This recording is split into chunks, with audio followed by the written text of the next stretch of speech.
and welcome to Your Next Mission, the podcast dedicated to helping veterans find their next mission in civilian life. Today is a bit of a departure as all of our previous guests have all been ex-military. Our guest is still serving as a lieutenant in the National Guard, as well as being the Security Operations Center Manager for the City of Dallas. And she also teaches cybersecurity courses with CCS Learning Academy. Not to mention, she is currently earning her Ph.D. in cybersecurity and information insurance and is a wonderful mother of 6. Soon to be, Dr. Sherelle Moore is one of the most determined and driven people we have ever met. Her story will certainly inspire you to find your next mission, and you might pick up some cybersecurity and time management tips as well. And now, onto the show. I'm here with Maurice Wilson, a retired Navy Master Chief Petty Officer with 25 years of service. Maurice is the President and Executive Director of the National Veterans Transitioning Services Incorporated and Reboot, a nonprofit organization he founded. I'm also here with our honorary guest, Dr. Sherelle Moore, who is a Navy lieutenant and an experienced cybersecurity professional. She has a long history of working in the management consulting industry. She has many different skills like analytical skills, networking, FireEye, Splunk, Wireshark. The list really goes on. She has a doctorate in information technology with a focus in information assurance. So welcome to our 5th podcast. Thank you. All right. Hey, glad to be here as well. So this podcast is all about helping veterans find their identity after service and really offer some guidance, tips, tricks, and how to really achieve that, especially if they're going into the technology sector. And because we have a cybersecurity professional in our honorary chair today, I'd love to get to know about her a little bit more. So Sherelle, tell us a little bit about your history, about your childhood, and give us a little bit of details about your past. Well, without giving my book away, my childhood wasn't easy. I grew up in foster care. I bounced from home to home from the age of 5 until the age of 16. It was not a really pleasant experience. And then as soon as I became old enough to not have to depend on anyone, I became a mother very early on in life at the age of 19. So it's been a really rough childhood. I didn't have, growing up in foster care, I didn't have parents or siblings or aunts and uncles or anybody close to me that could basically teach me how to grow up other than just growing up in the system. I think growing up like that made me the person who I am. So I embraced the journey that I've been given and let that take me to where I'm going, or let the journey take me down and then I'll stay where I'm not supposed to be. And so what happened after high school? Did you join college right away?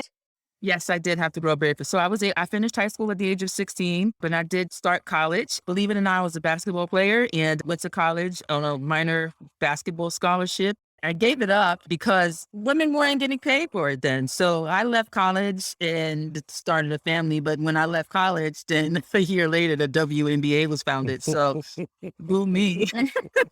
Those are the decisions you make in life. So I did go to college. I went to New York City Technical College for a little while, but I couldn't stay in because I was with child during that time. So that was the beginning of my journey of motherhood. And now I have 6 children and 1 grandchild. Oh, wow. So definitely keeping you busy. And as far as getting back into school, or did you go straight to working? I couldn't go to work because I didn't have any, a strong support system. So it was just myself and my daughter. My father wasn't much help because I was out of foster care by then.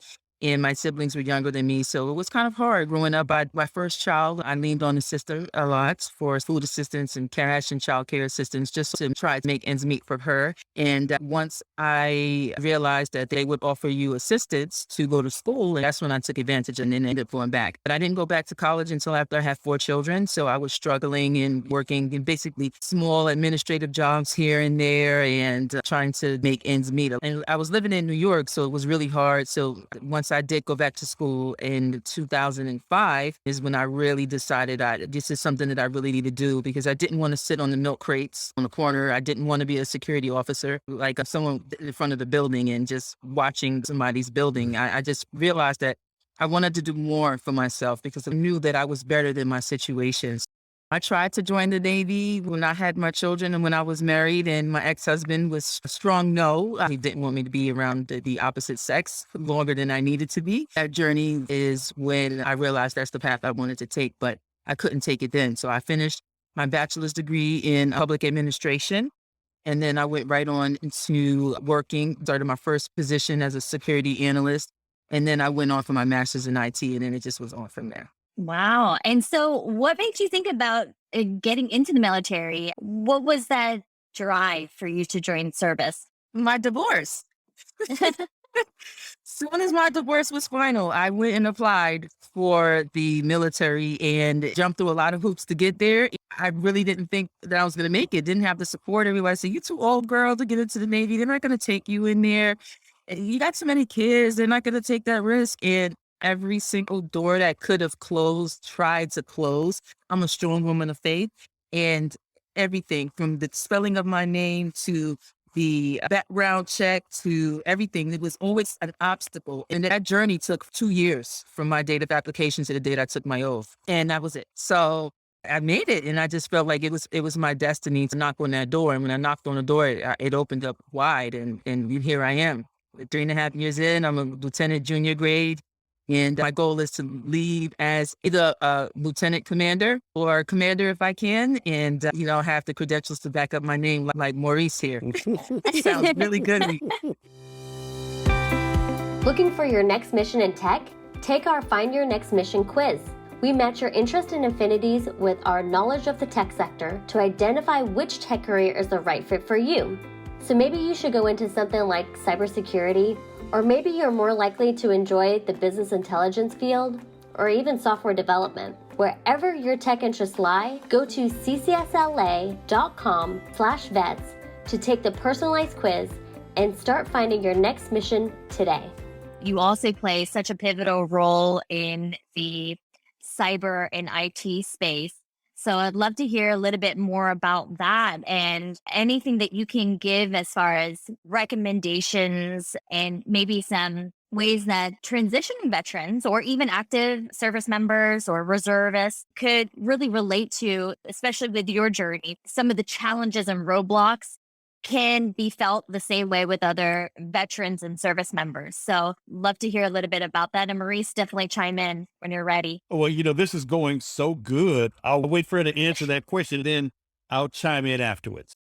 The journey to where I am now, as far as in my cybersecurity career, I was intrigued by this door that everybody had to use their fingerprint to get in. I said, this is fantastic. I've never seen anything like this. I feel like I'm in a movie. This is definitely top secret. I want to work behind that door.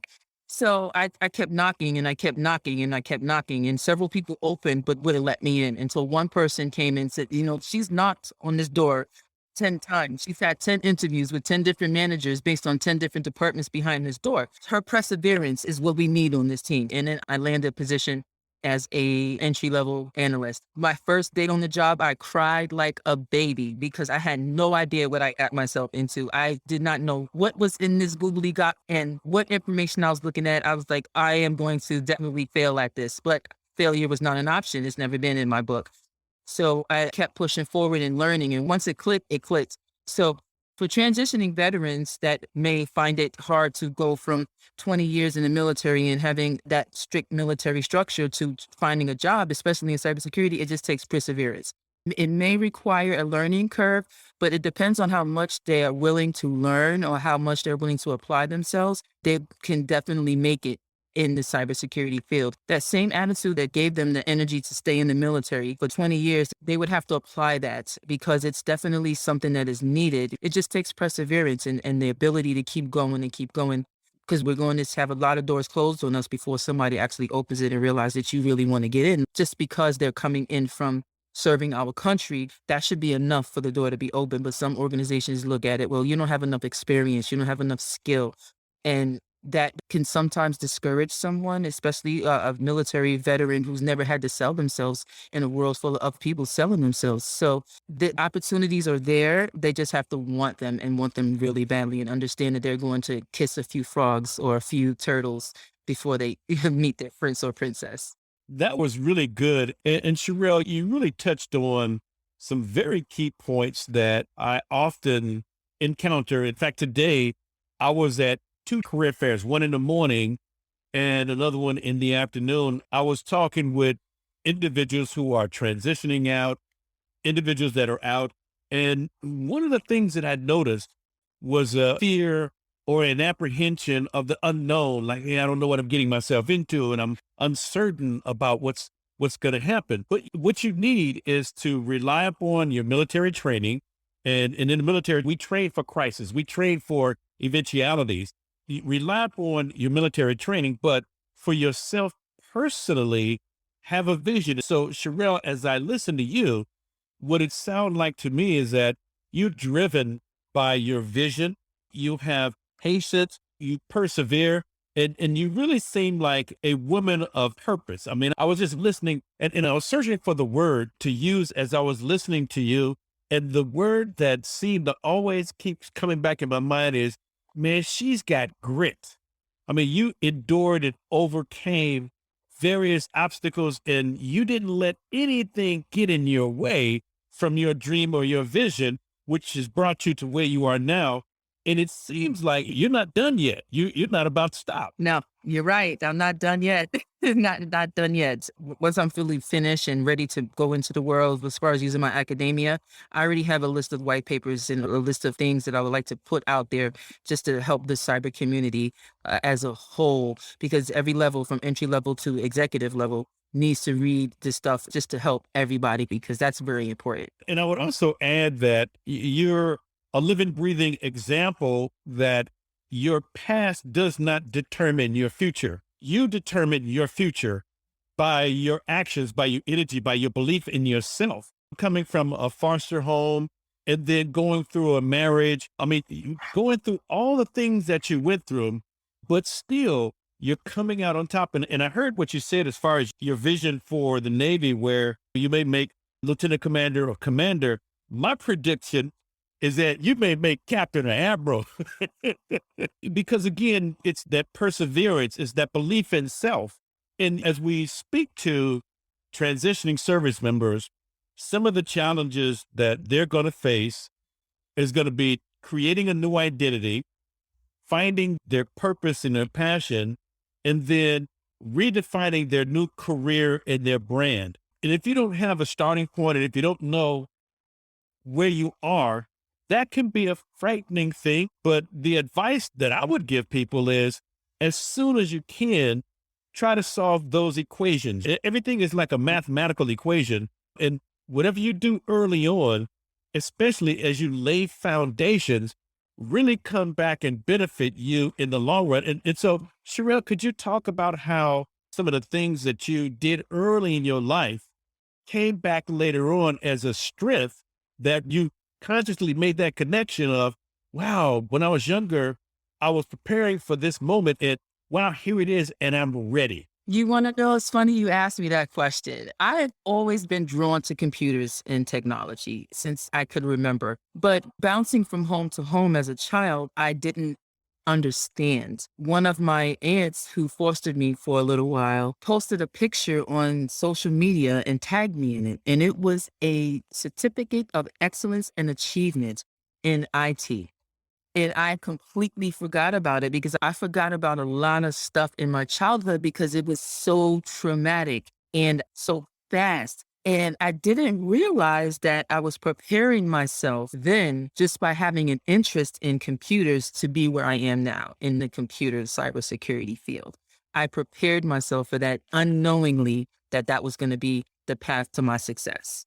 Absolutely. And I think people, especially transitioning service members, veterans, Guard, Reserve, and spouses, because we don't want to forget our spouses, it's really the sum total of who you are. Everything that you do lays that foundation for tomorrow. So you're constantly in a learning mode. And the challenge here is, as you're learning, not to be bitter about it, but to just bring it in. Because you know that old phrase from the Conan the Barbarian movie that says, whatever doesn't kill you makes you stronger. Exactly. And so it's all about growth. Mhm. And so as you look at where you are and where you're about to go, and then you give advice, especially to Guard and Reserve members, can you tell us a little bit about your reserve duties? You know, what does that look like? How's that working? Well, I take my Jesus pill every night. And how do I juggle all of it? I am a single mother, so it's really hard for me to juggle. Sometimes it is overwhelming, and sometimes my knees give out and my strength is faulty. But I look at how far I came and how my children are looking up to me as somebody who is their sole provider, somebody who is still fighting for the country. I still do 1 weekend a month, 2 weeks a year, unless I get a deployment. And my children, two of them are grown. They live out of state. I have my four youngest, and my oldest is 19. That's lived with me now here, and under is 16. So those two children are the strength and the support that I need to make sure I can fulfill my military duties. If I did not have those two children that were willing to sacrifice their teenage years to help their mom go to military duty when she has to. It's that 1 weekend a month. If my son says, man, but mommy, there's a party next weekend. And I'm like, that's my drill weekend. And he humbly says, it's okay. I'll stay with the kids. That's something that I find extremely special. And I couldn't do it without them. And that's how, I juggle everything. Well, it's interesting that you're leaning on your kids. One of the things that I shared today with some of the transitioning service members is that you're going to have to lean on somebody because, again, you become sort of like the victim of your own thoughts. And one young lady that I was talking to, she told me that she consistently second guesses herself. And I said, wait a minute, everything that you wanted, you're getting, but now that it's coming to you, you're second guessing. And I said, it could be that you don't see yourself as successful, even though we know you can be. Mhm. So what advice would you give to some of our listeners out there who are struggling with their identity, who are indecisive about what to do next? About 80% of transition service members, they really don't know what they want to do next. I would tell them that if you don't have faith in yourself, then anything in front of you is going to crumble. We sometimes are our own worst enemies and we tell ourselves, I can't, I'm bad, I'm not going to make it, I'm not going to be successful. We have to stop with the I can't. It's an energy drainer. What you put out in the universe is what you get back. If you expect bad, bad is going to come. If you expect positive, though you might not get it, but positive will still come in. There are going to be people that are going to try to put stumbling blocks in front of you while you walk that path. Step over them. Your past is going to try to tug on you in the face of fear. Well, this is where I came from. I don't think I can make it there. Well, ask yourself, why can't I be amongst the successful? Why can't I make it there? So what we do is we just keep going and we keep walking on and we don't look back, we look forward and we have positive aspects and outlooks for our future. So that way, when our future is our presence, we have successfully made it to where we want to be. And then we can climb the mountain. We are meant to achieve greatness in our lives. Well, I tell people, you were born to succeed, period. End of story. There's really no such thing as designed for failure. If you fail, it's because you're telling yourself to do it. There's a phrase for that. They call that the universal law of attraction that essentially says, whatever you think about the most, you're going to get because you just thought about it and you just attracted it to you. So most people, when they join the military, they use the military sort of as a stepping stone to either discover themselves or a career pathway or just an opportunity to grow up. But since you joined the military at an older age and you've already done a whole lot of growing up, so what can the military do for you going forward? What do you expect to get and learn from being in the military? I expect to gain a family of supporters. I didn't have that growing up. I am looking to gain knowledge of the world because I don't have that right now. I'm looking to gain stronger leadership skills and abilities as I move up in ranks and my responsibilities grow. But I'm also looking for the acceptance, growing up and not being accepted anywhere and being bounced home to home. I think that outside of my children, the military has given me that sense of camaraderie, sense of I belong here, a sense of togetherness. The word I'm looking for, congregation. I was thinking about stepping down because of some issues in my personal life, and my entire unit came to me and said, hey, Lieutenant J.G. Moore, you fought really hard to get into this uniform. We have a team of people that we're going to help you and make sure that you stay in. We have resources for you. So we're going to figure this out for you. And that was probably the most loving thing that I felt from somebody outside of my family in my entire life. And I am still in because of it. I can relate to what you just said as far as the value of being in the military. And you don't hear a lot of people talk about it that much, but the things that you cited to develop your leadership skills and to get worldwide cosmopolitan experience, i.e. travel, how they say join the Navy and travel the world. And then the sense of family, because in the military, we're known for taking care of our own. And in fact, that's one of the issues that people have leaving the military. When you leave the military, it's like you're breaking an umbilical cord, and all those automatic things that were done for you, all those perks and just great things that you got from the military, you instantly miss it. And then, being accepted and appreciated. Again, that's one of the things that I enjoyed about being in the military. Leaving all of that behind, transitioning out of that is like, we call it the military ecosystem. And this ecosystem is like another world that takes care of you. When you leave that ecosystem, a lot of people go through what we call withdrawal as a result of that. So again, it's just one of the challenges that everyone faces. But I think the way you overcome that are some of the things that you added before, which is faith, perseverance, belief in yourself, and then having a vision of what you want to do next. It's important to have a vision for the future as you join civilian life. And I want to throw it back over to Casual for some questions that she probably had. Yeah, this is great information, and Sherelle, love hearing your story, your journey, your perspective on your life and how this can relate to others as well. I want to change gears to hone more into the tech sector, cybersecurity. We know, because CCS Global Tech, CCS Learning Academy, we understand and recognize that a lot of quality talent is readily available. And so we use our technical training, technical expertise to help those keep talent up to date and relevant in the workplace, whether it is to get new jobs, to get upskilling or reskilling. So I wanted to pivot a little bit more into that. What would you say is a typical day in the cybersecurity field? What's a typical day like as a security professional? Wow, that's a really broad question. So I currently manage in my civilian life cybersecurity operations for multiple organizations. So a typical day in my life of cybersecurity is basically making sure the SIM technologies or the cybersecurity technologies are up and running, making sure that my analysts are good in their positions, making sure that they have access to the technologies and the tools that they need to do their job, making sure that they have the mental capacity, making sure that they are not going to burn out, because the internet never sleeps. And that is the basis of cybersecurity. So we'll see a lot of traffic in one day, and their job is to discern from what's good and what's bad. So my job is to help mentor them and show them what to look for, how to find threats in the environment.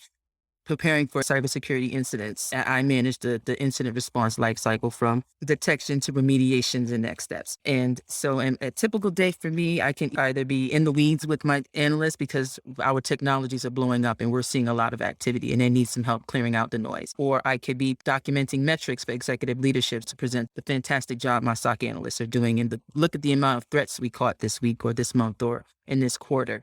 Or I can be writing a process or a policy procedure that the team needs to follow to make sure that there's a repeatable, scalable process. Why would a transitioning veteran who may not have any IT experience really want to get into cybersecurity? I would tell them to definitely get the training that they need, right? Entry-level training is fine, mid-level, even executive-level training. So you necessarily don't have to start as an analyst to get into the cybersecurity field. So a lot of our veterans may have degrees provided that they were able to obtain in the military. They have that leadership capability. They understand how to deliver to executives. So it depends on what they're leaving the military with. I say that if they want to just learn a new skill, just take an entry level to cybersecurity's class and just understand what the basis of cybersecurity is and get 1 or 2 industry certifications if possible. And then look for those entry level or internship programs that pay. But people coming out from the military and transitioning and want to come into this field, I definitely say just get some entry-level basic information. Basically just taking the initiative to do some research, stay on top of any potential threats, and then they can practice some interview skills. They have places where they can do mock interviews or help prepare them to sell themselves because they haven't had to sell themselves. And that's the big thing, is selling themselves in the cybersecurity market to get them the job. Yeah, definitely good tips and recommendations. And, at CCS Learning Academy, we not only transition veterans, but all different people, walks of life, really help get them into cybersecurity and have potential opportunities to get jobs at the end of our boot camps and other training certifications as well. So good tips there. Now, cybercrime is up about 600% since the start of COVID, and a lot of small businesses, about 43%, are targeted. What do you think are the top 3 things people can do to protect themselves online? Kajal, it's funny you asked that question. I'm interviewing for a senior manager position, and that is one of the questions right there. So what are the top 3 things that I can say? If we talk about individuals, definitely being aware of information that you're reading, responding to, and receiving, being aware of what you click on in the environment, being aware of your internet surroundings, understanding what's good and what's bad. That's 1. 2, if you're talking to an organization, stay on top of your patch management. It's really important for organizations to make sure that their vulnerabilities are patched in their environment, because those are easily exploitable if you don't maintain that. And 3 is definitely education. Outside of awareness, is just making sure that you and your team or your analyst have the skills that they need to perform the job. Perfect. Thanks. I think I asked that on a personal level as well. How do I protect myself? It was one that I really forgot that's new out there. People are just popping stuff on your Outlook calendar. And as busy executives, we don't pay attention. We see something on our calendar. Okay, my calendar's booked. You click on the meeting invite, they're in. That's all it takes, is just one click. So that's a new trick that they're doing. And for the audience out there, Dr. Moore did a presentation for one of our clients on cybersecurity awareness training that is super informative. And I think everybody should be able to get the insight and the knowledge and those types of tips and tricks, whether it's on a business level, whether it's on an individual and personal level. So what do you think the future of cybersecurity would look like? Oh, wow. The future of cybersecurity look like, so with everything going to the cloud, I'd say that. I definitely see the future of cybersecurity going into a positive direction. What we're seeing now, we shouldn't be seeing it for another 7 to 10 years. So technology is advancing faster than we are. So I see in the forefront of cybersecurity where we are able to stay ahead of malicious activity and not behind, because cybersecurity is a very reactive department, on a reactive field, a reactive spend. So they spend money after the fact that the crime has taken place, after the ransom is requested, after there was a data breach. So I see cybersecurity being more proactive in the future. With all of the technologies and where we're going, that's very important for organizations to be able to not always react to a cybersecurity event and to be more protected from it from happening in the first place. So that's where I generally see it going, especially with moving to the cloud and all of the technologies and the platforms that we have available to us. That is something that I think that it'll give us a better stronghold, and it'll have the bad guys thinking of new ways to attack a stronger cybersecurity infrastructure. And so there's going to be lots of jobs, opportunities, especially for transitioning vets, especially getting into this new sector for themselves into cybersecurity, because there's a lot of bad guys out there, I would say. So small businesses, medium size, need to protect themselves, but they need the people behind the scenes like Dr. Moore to protect infrastructure. So lots of growth, I would say, within the cyber world. Yes, lots of growth. And I tell everyone that cybersecurity has grown to be one of these recession-proof businesses and job opportunities. So we know with hospitals and mortuaries, cybersecurity is now, it's going to keep employment. That will never go away. Absolutely. So, Dr. Moore, in every episode, we ask 3 hot topic questions to our guest. And today I wanted to put you on the hot seat and put you on the spot a little bit as it pertains to your career and being in cyber military career, or in general. What's one of your greatest fears? My greatest fear is that I did not put the right protections in place and my organization was hit with ransomware. And I hate putting that out in the universe, but that is the greatest thing that I would not want to see that happen. Yeah, that's very scary for an organization, but you're super smart. I'm sure that would not ever happen. Yeah, I'm afraid not. So that's the one thing. That's why I'm so passionate about it, because I do not want to be a part of that if ransomware was to attack the organization. Well, but that ransomware happens, right? So I shouldn't be fearful of it, because if we have everything backed up the way we need to have it backed up, then we can just ignore the ransom note and just start business anew, build a new server, hop our backups there, and then our applications, everything is up and running. Because if you pay the ransom once, you pay it twice. Second question is, what is your biggest challenge right now? People management. Yeah, the biggest challenge is making sure that we don't say anything that's going to put me in a position where I can be in a bad spot in my career. So people management is really challenging. I'm learning it, but it's very challenging. Yeah, I think everybody can relate to that and have that as a big challenge for themselves, especially for our target audience on this podcast is how do you navigate, especially when you've been in such a structured environment in the service to connect with individuals in a corporate setting. So I think we all learn that every day. It's always that big challenge. And because this is your next mission podcast, we'd love to ask you, what your next mission is. My next mission is to successfully launch my own cybersecurity organization, which I've already founded 2 years ago, and I'm reaching out for possible contracts. My organization does everything, basically a one-stop shop. We do anything from SOC build-out to process improvement, audit readiness, whatever it is that your organization needs, eyes on glass, training, cybersecurity awareness. So my next step is to be a Fortune 500 minority-owned cybersecurity business, one of the top 10 organizations to work for. So that's my next step. Very nice. So entrepreneur, I would say. Perfect. Yes. Sounds great. Well, that concludes our 5th episode of Your Next Mission. I want to thank Maurice and Dr. Moore for your time and insight today. I want to thank all of you listening and giving us your time.